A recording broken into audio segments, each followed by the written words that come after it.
As I peruse your list of core stock holdings at the moment, I think I only see one bank on the list, Bank of America. That's right, yep.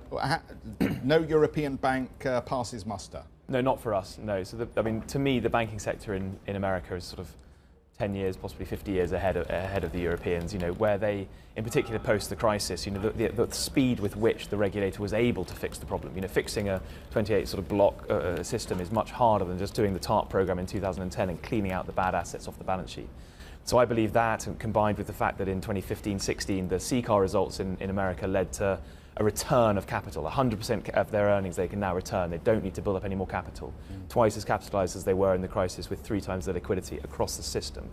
Put them in a far better place and a far more investable place. Whereas when you look at the Europeans, and at the time they were trading at sort of book value or under, the Europeans are all trading at half book value or cheaper than that even. So offer value in some sense.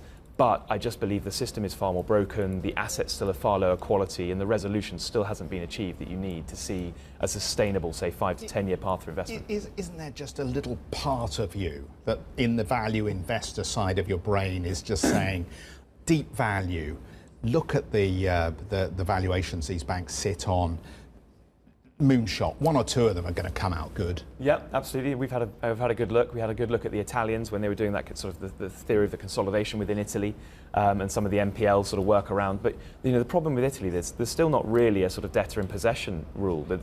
So if you take a mortgage out from an Italian bank, and you default, they don't really have the right to foreclose on you. You know, it takes 7 to 8 years to get that debt back. So the NPLs there are enormous. You look across Germany, you look at someone like a Deutsche Bank, who only a decade ago was really competing with the JP Morgans and the Bank of Americas of the world on a global scale. Well, you know, JP Morgan, Bank of America have broadly grown shareholder book value per share every year, including through the crisis for the last 20, whereas, you know, Deutsche Bank is about where it was.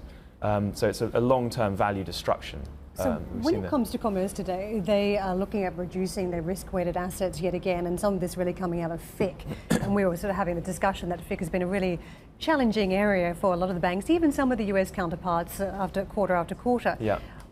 Is this the right step for a bank to, at this stage in the cycle, given all the problems you cite around you know, exposures and quality of assets, to really reduce that FIC exposure at this point in Europe? Yeah, I agree. So one of we mentioned the top 10 earlier, but one of my non-top 10 holdings is also Goldman Sachs, which does have a large FIC business, which has been much weaker. So I'm very sort of keenly watching the FIC business globally, which is sort of 25–30% off its highs still, and not catching up like the equities has been. That said, I'm a big believer in investing counter-cyclically. I mean, there's 2 decisions here. You know, Commerzbank need to free up risk-weighted assets, and it's quite a costly way of doing business for them. It's not working at the moment, and there's arguments to say that sort of spreads on bonds when they go on exchange will be lower forever, and that perhaps the turnover that we've had recently will remain very low. You know, I believe that actually the next time we have any sort of crisis, there will be a credit element to that crisis. Volumes will increase. The fact that there is so little liquidity left in bond markets now will drive huge spreads and huge volatility. And those that are left with, you know, businesses they've invested in, with systems they've invested in, with clients they've still looked after through this period, will do very, very well at that stage. So I think it's a shame they're getting rid of it, but I think they need to.